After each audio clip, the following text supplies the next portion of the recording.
So I've swapped out the fuel.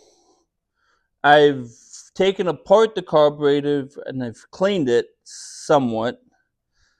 I have tried to mess with the push rods because it says they're different lengths.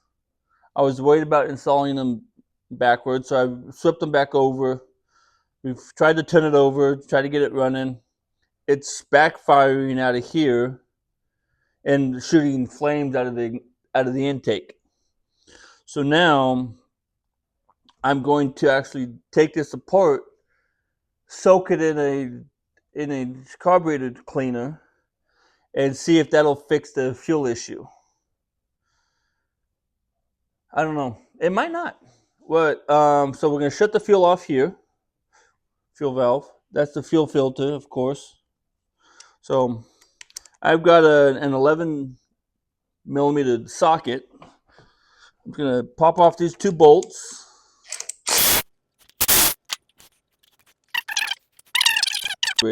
Now you've got a smaller bolt, so you've got the nuts that hold that on, and you've got the bolts going through the carburetor into these two stationary nuts inside that.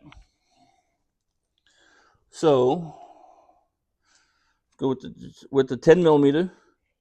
That is too big. Oh yeah, that's right.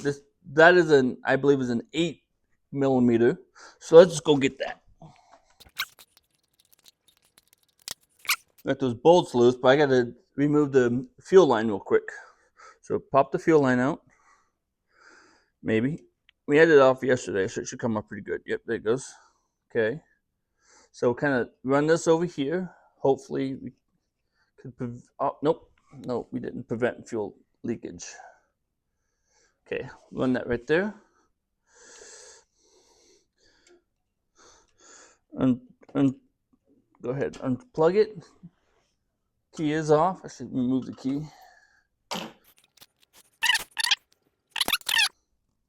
Okay.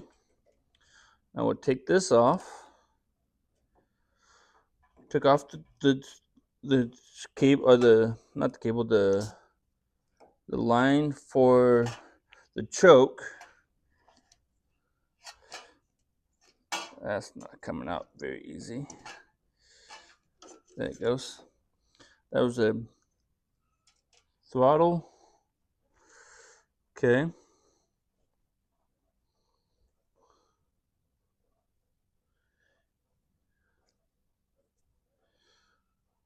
Okay. So now you've got the carburetor off.